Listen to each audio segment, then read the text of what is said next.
Chapter 3. Feanor, Elf or Fairy?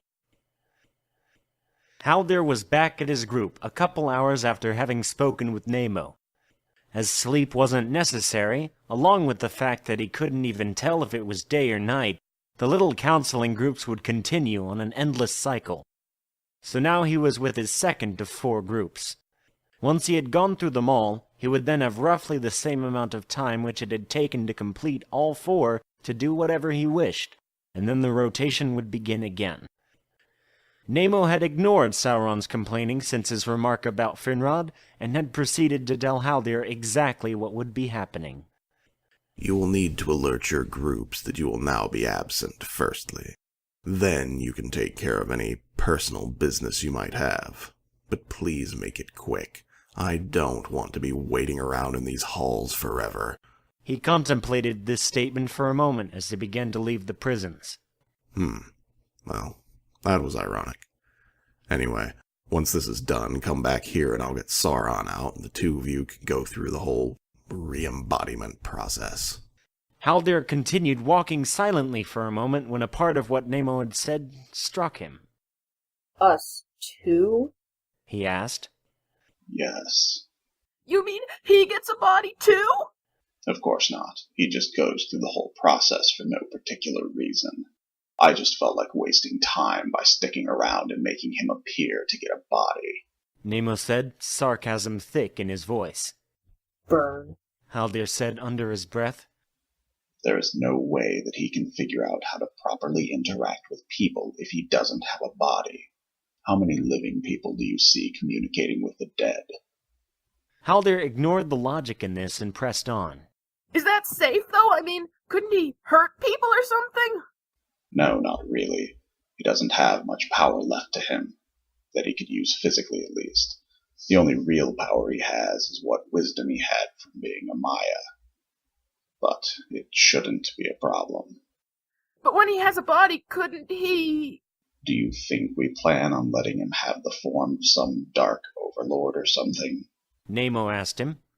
Really, we've thought it all through. He will look like he did in the cell. Haldir cringed, not too pleased with the idea. Well, what do you expect? It was the last form he had before he was completely in Morgoth's service.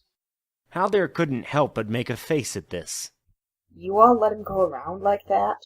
Wouldn't that be a rather bad, appearance to allow one of you to have when trying to make a favorable impression on others?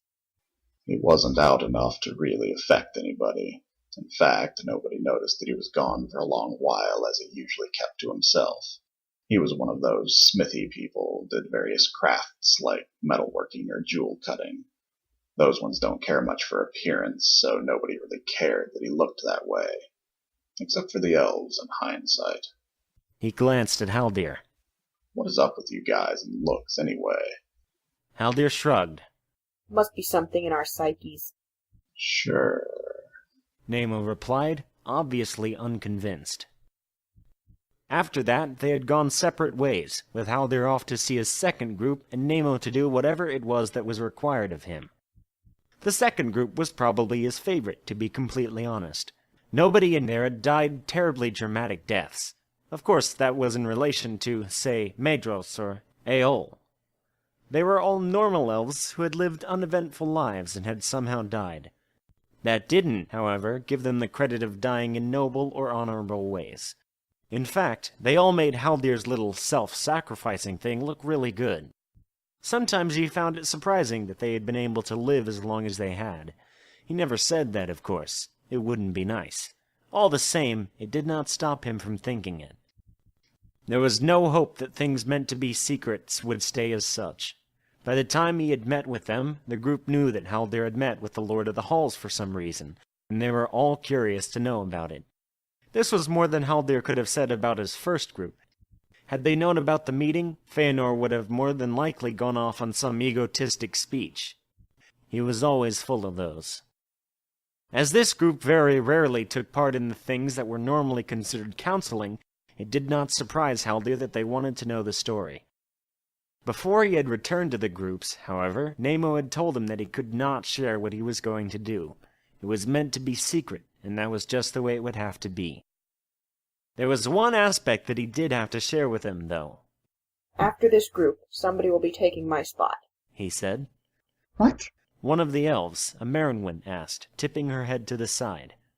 I will no longer be here. Where are you going? Golrandir inquired. Other places. Haldir haltingly answered. Are you being released? A few asked in hushed unison. Not yet. Partly true, at least. Too bad, Golrandir said. Haldir merely nodded. There was a pause, and Haldir then decided to get the group going. So, anything interesting to share today? As always, I recommend that you don't give everything up. You need to keep something to last you the next couple millennia. The second group went well, and the last two were even easier. Those two actually cared about milking the counseling time for what it was worth, and so did not care particularly that Haldir would be leaving. All they wanted was somebody who would listen to their stories. Haldir then had a while for himself, which he spent going around to see the few people whom he had spoken with on a regular basis during his time there. He informed them that he would not be around anymore, but that they would probably see each other at some time. After that, he went back to the door that led to the cells. Namo was waiting there for him to turn up, along with two others. Haldir assumed that they must have been Maiar or something of the sort, since they, unlike the elven spirits, had bodies, but he could not see them clearly as they were hooded. As soon as Namo saw him, he began to open the door. By the time Haldir had reached him, Namo was ready to lead him down again. Namo did not waste any time. You are still willing to do this? I guess. Haldir replied, looking out of the corner of his eye at the silent figures who were following them. You won't be all alone. There will always be somebody around that can help you if you need it. So don't think that we are just tossing you out into the wilderness with him or anything. That's good, he said, a flash of what could happen if he had been going alone going through his mind. All right. Here we go. They had finally come to the cell that Sauron was in. Namo reached out a hand, grasped a bar, and effortlessly pulled the door open. Haldir couldn't help but cringe at the idea that the doors to the cell simply had to be pushed open. It seemed Sauron was thinking the same thing, too. Please say that it wasn't seriously that easy to open. No, it wasn't that easy. Not that it should matter to you anyway. Namo replied as the two people went into the cell. Haldir waited for a minute. There was some muffled cursing that issued from the cell, but when Haldir looked questioningly at Namo, he did not seem to notice. His attention appeared to be ardently placed upon the ceiling. Finally, the hooded men appeared again, holding Sauron between them, who did not seem at all pleased. Haldir wondered for a moment how they could hold Sauron when there wasn't any real substance to him. He decided that the present was not the time to ask. They left the prisons then, Namo first, closely followed by Haldir, and then Sauron and the men. The procession was silent, and although there were a couple of things that Haldir wanted to say, he refrained.